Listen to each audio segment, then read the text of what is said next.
Hi, I am Katie Hintz. I am a social studies teacher. I am not a financial advisor. I'm not an expert. I am simply a teacher who realized that they didn't fully understand their 403B.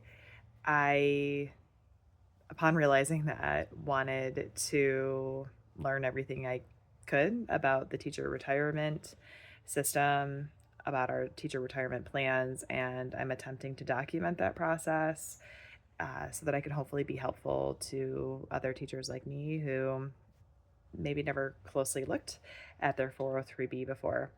Um, I'm not selling anything. The only thing I want to do is help other teachers, and even just one person learn something from this, then that'll be worth it. So let's start off with trying to figure out even what a 403B is. A 403B, if you would have asked me a month ago, I probably would have said that, well, it's my retirement account. But it turns out that's really only part of the answer to that question. Most teachers are aware that a 403B is a retirement account where money comes out of your paycheck before taxes and then it can grow before retirement. The name 403B is just the line of tax code in which you would find it. Um, but ultimately, what a 403B is it's a type of an account that can hold different types of investments.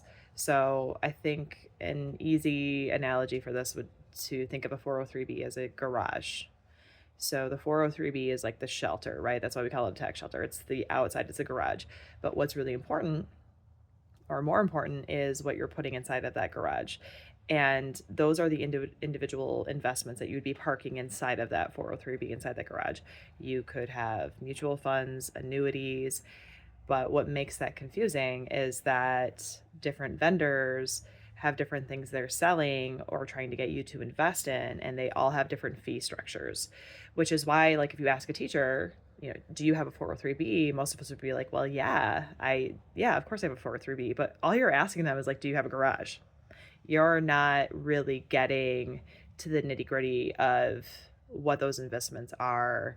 And so you could have one teacher who has a 403B and they have an excellent set of investments. They have low cost index funds with minimal fees.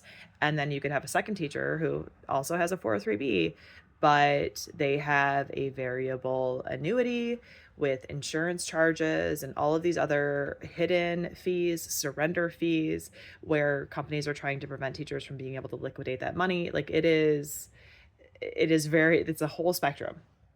And so um, when I first signed up for my 403B, I thought the question I should be asking is, am I putting enough money aside early enough so that it grows adequately by the time I'm ready to retire? Turns out that really wasn't the right question.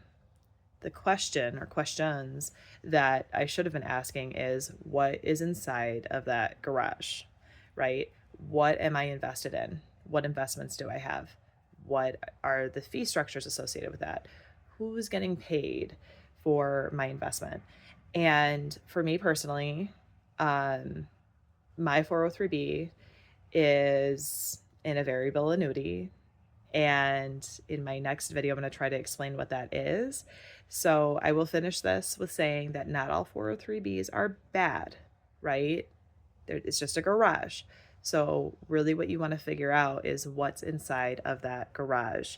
And I'm going to talk about what's inside my garage.